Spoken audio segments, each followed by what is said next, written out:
In October 1985, Warsaw Pact forces entered Western Germany. Wait, no, that's not what happened. Plus, this game is from 1984, so how should it be able to predict the future anyway? Welcome to RetroKork, where we today take a look at a slightly different history, where you can be one of the tactical masterminds on the battlefield of Theater Europe.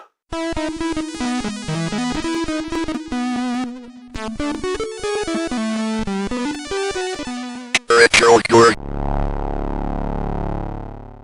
Theater Europe is a 1984 tactical strategy game by PSS that takes place in a slightly altered 1985, where you can be the commander of the NATO forces or the Warsaw Pact forces. Well, if you're playing on the Warsaw side, your goal is to forcefully reunite Germany by invading and holding Western Germany, and the NATO forces are trying to prevent this.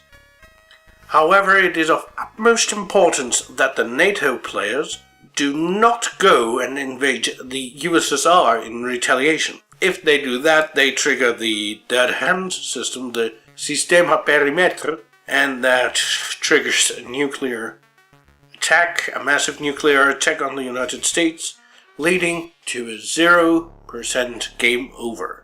So, as NATO, your goal has to be holding back the red giant, not pushing it further back.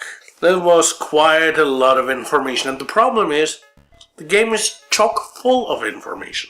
Supply runs out, armor gets diminished, you get the idea. Ultimately, it's a bit like looking at a map that's overlaid with a spreadsheet. Though in this case it's a not too attractive map, as it is seemingly created using the already included PETSCII characters that are in Commodore 64. But you have in this game the ability to use more dangerous weaponry, and so does your enemy, and the likelihood of an attack occurring is indicated by the DEFCON on the right hand side, on the right top side.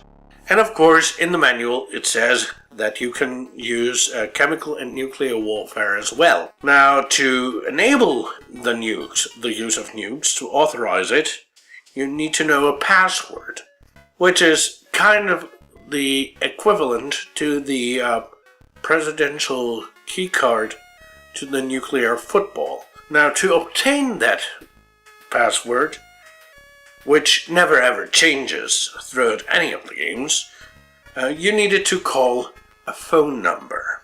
Now, I'm fairly certain that this phone number has been out of use for quite a while, seeing that this game is, 30 years old? Over 30 years old.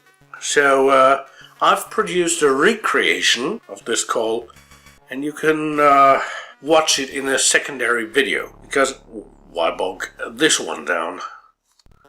Plus, you can use that video whenever you need the password. Now, if you want to watch this phone call right now, the link to that is either here, or it is in the description below, which is useful if you're on mobile right now. And yes, as someone is going to point out, the password is also already in the documentation included with the game, though there it doesn't necessarily stand out that much. Unless, of course, you know where to look for it. Now, there is an interesting anecdote. The Warsaw Pact in the original draft of the game was way stronger than NATO forces, and that way the AI on Warsaw Pact side always won. So to give the NATO a chance, the game was rebalanced. So if you want to play this game, I would suggest that your first playthrough is on level 1, where the AI doesn't go and choose to play with nukes. At least not until it is being tempted by you. Because if you go for special missions, which means you can use rockets basically, ballistic rockets, you can tempt it to trigger, to go and escalate the war a bit further. And then you usually need to escalate it further and further and further until you both arrive at the nuclear option. Joy.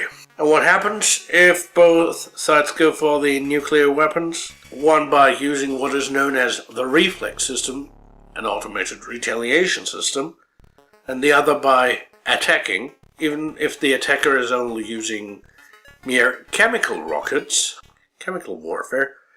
Well, let's just say that certain computers would advise you to leave it best unplayed, since the only way to win this is to not play global thermonuclear war.